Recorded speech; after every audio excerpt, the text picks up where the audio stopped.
Cryptids are an American staple. You have Bigfoot, Mothman, the Jersey Devil, the Thunderbird, Skunk Ape. Someone would have to be lying if they said they haven't at least heard of Bigfoot.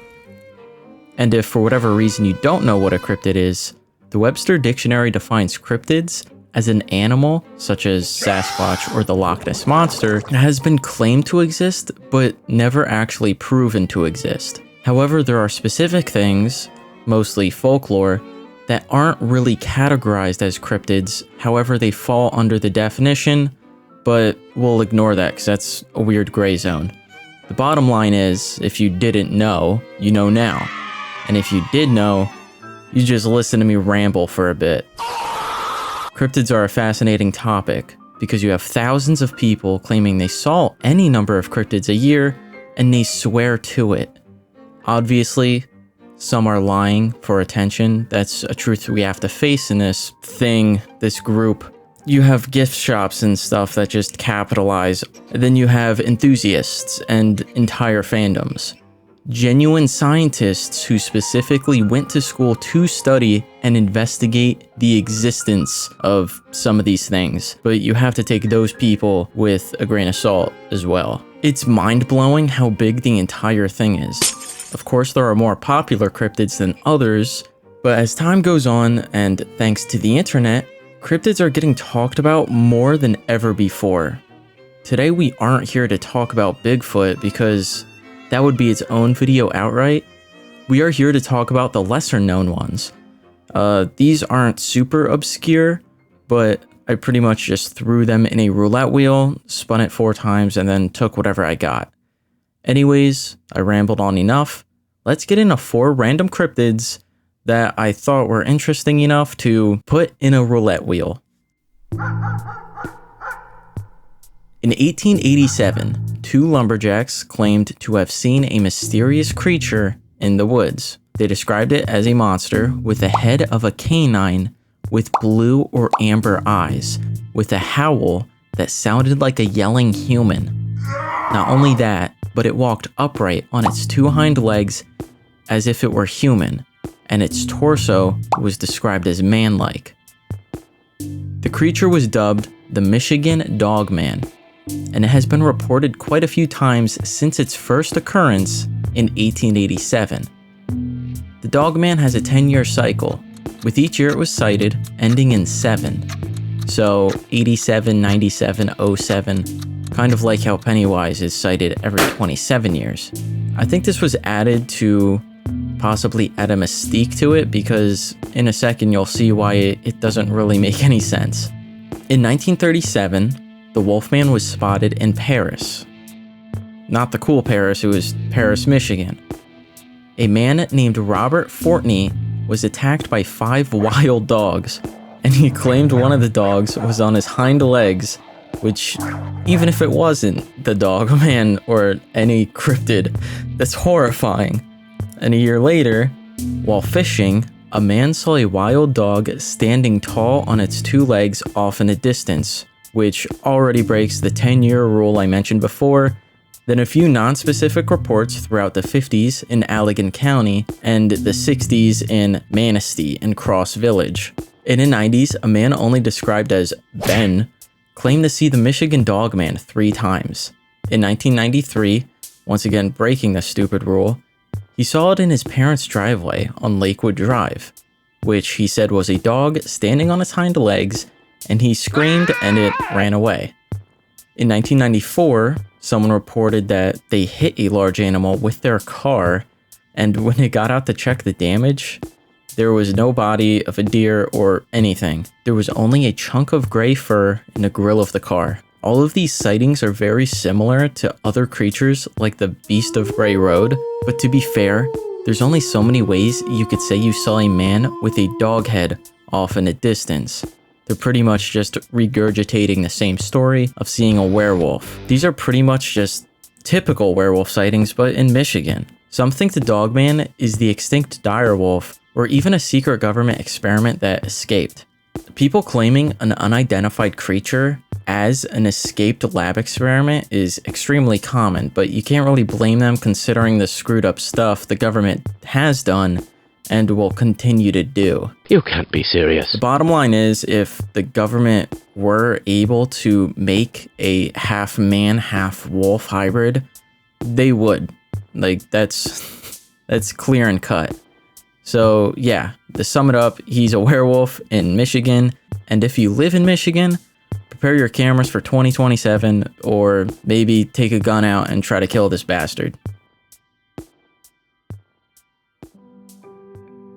In July of 1988, a car was reported as damaged in Browntown, South Carolina. The Lee County Sheriff's Office was called to investigate the car, and reportedly, tooth marks and scratches were found. Sheriff Liston Truesdale said that this was the first story of many of the creature soon to be known as the Lizard Man of Scape or Swamp. 17-year-old Christopher Davis saw the news that a car was damaged, so he contacted Sheriff Truesdale. He explained to the sheriff that on his way home from his night shift at a local fast food restaurant, his car had a flat tire, so he had to pull over to change it. After leaving his car and fixing the flat, Davis saw off in the distance a figure approaching him. He jumped into his car and sped off. However, the creature jumped onto his moving car, so in a split decision, he slammed on the brakes to launch whoever or whatever it was off of the car and drove away before it could catch up to him.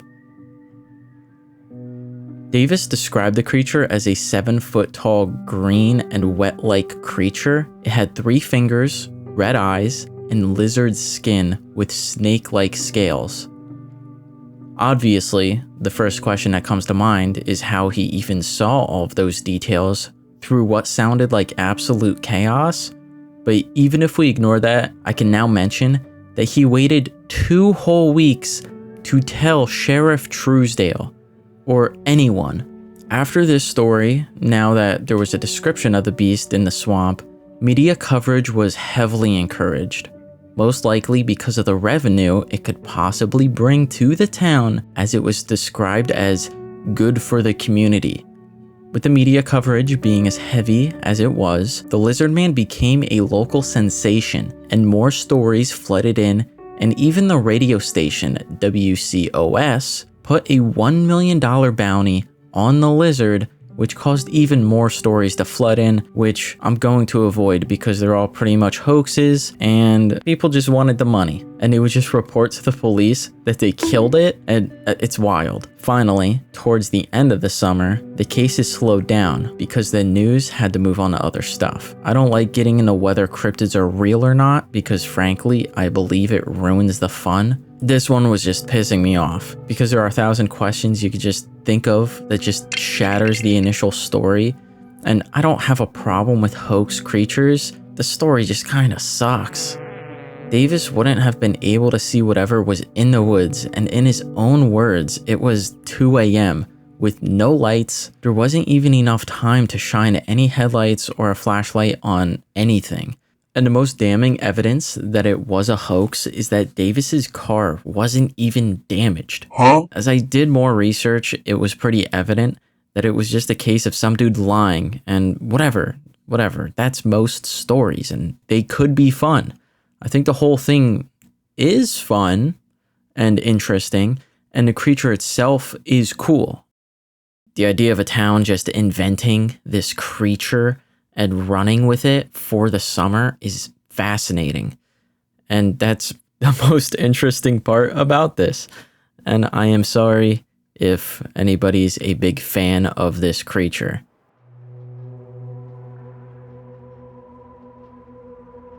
I can't start this one without saying how much I love this cryptid. It's very easy for me to understand why I'm drawn towards it so much, but I am not gonna spoil anything. Let's get down to one of the most important aspects of a cryptid, the name. The Dover Demon was named by the press, and I have to admit, the name is fucking sick. A common theme with popular cryptids, the names are usually in your face. It's a good hook. You need a good hook for a cryptid, or else the story doesn't sound all that good. You got Bigfoot. Like, that name is Gas. Jersey Devil, that name is awesome. Goatman, it's pretty standard, but you know what you're getting into. And then you have Dover Demon, and it is by far one of the best. It was a cool night in Dover, Massachusetts on April 21st and the 22nd of 1977. The ground was wet from the recent rain, the sky dark from overcast. In the forest, a demon lurked in the shadows and went unnoticed by many except for 3 groups of people ranging from age 15 to 19. And with each story comes an accompanying sketch, so I'll pop them on screen for each person. The demon was first seen by 17-year-old Bill Bartlett, who was driving 2 friends around at night, and Bartlett saw what he thought was a dog or a cat in the headlights, so he kept an eye on it to be careful. As he inspected it closer, he described the creature as unearthly. It had a big watermelon-like head and orange eyes, as if they were large marbles. Its arms and legs were long and thin, with slender fingers that seemingly were like suction cups. It was completely bald, with tan and flesh-toned skin that resembled sandpaper. It had no nose, ears, or mouth, or at least he couldn't see any. Its body was as if it belonged to a baby, and to me, it sounds like one of those Sphinx cats with the big-ass bald head and giant eyes. This thing sounds like a Bingus. The head is a stereotypical alien shape. On the sketch, Bartlett wrote, "I, Bill Bartlett, swear on a stack of Bibles that I saw this creature." The next sighting is from 15-year-old John Baxter. I honestly had a hard time cross-referencing multiple sources. I don't know, it was a strange process of looking for it. So to make it easier and saving myself from a huge headache, I am going to take what I found from the Cryptid Wiki, which, yeah, you could say what you want about that source, but whatever, it helps. But this is more diced up. Around midnight, John Baxter leaves his girlfriend's house.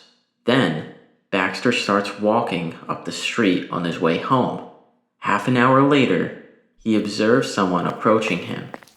Because the figure is short, Baxter assumes it's an acquaintance of his who lives on the street.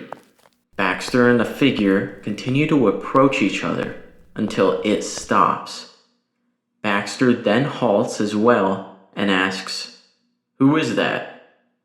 Trying to get a better look, Baxter takes one step forward and the figure scurries off to the left, running down a shallow wooded gully and up the opposite bank. He follows the figure down the slope, then stops and looks across the gully.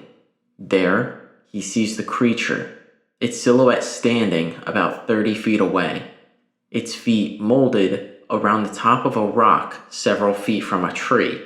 The creature's body reminds Baxter of a monkey's, except for its dark, figure-8-shaped head, its eyes, 2 lighter spots in the middle of the head. Then finally, the next day, on April 22nd, 15-year-old Abby Brabham and 18-year-old Will Trainter encountered the demon as well. Brabham saw a creature that fit Bartlett's description. Big, bald, skinny, and whatever else there was. However, its eyes were green rather than orange, which could have been some type of different lighting. Kind of like a cat, depending on how you look at it and where the light is reflecting off the eye. I'm not an artist or anything, but Brabham absolutely dropped the ball on this picture because it's rough. This is a rough drawing, but continuing. All 3 of the sightings lined up in a straight line over 2 miles. And on top of that, the sightings were not public until the following month, so they couldn't have seen the news and taken advantage of it and try to make their own story about it. However, the ages of the children could make it believable that they were all in on it and wanted to play a prank on the town. I can't help but feel this is similar to some alien sightings, and I'm an absolute sucker for those. In all honesty, with many of the cryptids I have and will talk about, I don't know about them in full detail until I do my own research and write my document.